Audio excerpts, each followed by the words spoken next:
அது ரொம்பவே வேதனைக்குரியதாக இருக்கும். வேத வசனத்தின்படி நான் சொல்கிறேன். தற்கொலை பண்ணுறது முடிவு அல்ல. நான் ஏன் இதை சொல்ல வரேன் அப்படின்னா, முன்னாடி பார்த்தீங்கன்னா கணவன் மனைவி வந்து ரொம்ப மோசமானவங்களா இருந்தால் கூட, வேறு பழக்கங்கள் வச்சுட்டு இருந்தவங்களாம், வாலி வயசில் பழக்கம், லவ் இப்படி பண்ணிட்டு இருந்தவங்க கூட ஒரு 3 மாதம் வந்து என்ன பண்ணுவாங்கன்னா மனைவியோட அன்பா அந்த ஆசை பாசம் 3 மாதம்னு சொல்லுவாங்க.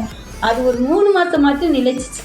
ஆனால் இப்போ பாருங்க 3 நாள் கூட நிலைக்க மாட்டுக்கு.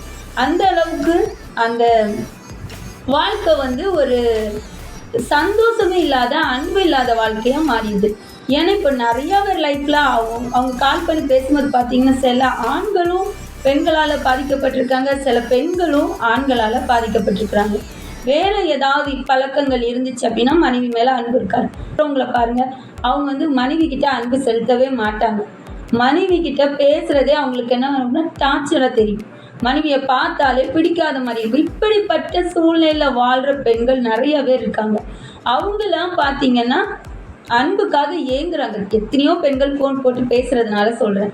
இது தற்கொலையே பண்ணுனா பெஸ்ட்டுன்னு சொல்லி அவங்க நினைக்கிற அளவுக்கு அவங்க வாழ்க்கை இருக்குது.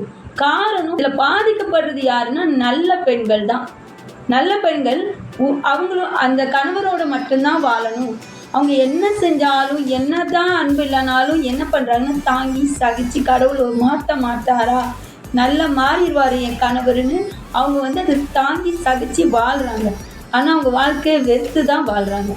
அதுவே வேறு மாதிரி பழக்கம் எப்படினாலும் வாழ்ந்துக்கிடலாம்னு நினைக்கிற பெண்கள் என்ன பண்ணுறாங்க, அந்த வாழ்க்கையை விட்டுட்டு வேறு எப்படினாலும் அவங்களும் வாழ்ந்துட்டு இருக்காங்க. அவங்க லைஃப் எப்படினாலும் என்ஜாய் பண்ணிக்கிட்டு தான் இருக்கிறாங்க.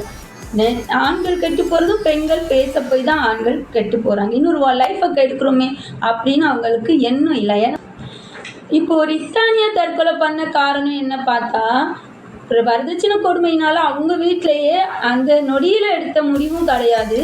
அதே மாதிரி கணவர் கொடுத்த டார்ச்சர்னால அந்த நொடியில் எடுத்த முடிவும் கிடையாது. பேசி முடித்து எல்லாம் வீட்டுக்கெலாம் வந்ததுக்கப்புறம் இனி பிரிஞ்சிடலான்னு ஒரு முடிவெல்லாம் எடுத்ததுக்கு அப்புறம் தான் அவங்க வந்து போயிருக்காங்க சில கோயிலுக்கு. போன வழியில் யாரையாவது சந்தித்து அவங்க திட்டுனாங்களா, ஏதாவது தவறாக பேசியிருந்தாங்களான்னு நமக்கு தெரியலை. வேதனை அனுபவிச்சுட்டு இருக்கிறாங்க. உண்மையில் அன்பு காட்டியிருந்தால் அந்த பொண்ணு வந்து இப்படி இவங்கள இந்த மாதிரி ஆடியோ பேசி அனுப்பி தவறான ஒரு முடிவு. இப்போது அவங்களுடைய ஃபேமிலி தான் இதில் பாதிக்கப்படுறாங்க. தன்னுடைய அப்பா அம்மா இத்தனை வருஷம் பெற்று வளர்த்து அவங்கள படிக்க வச்சு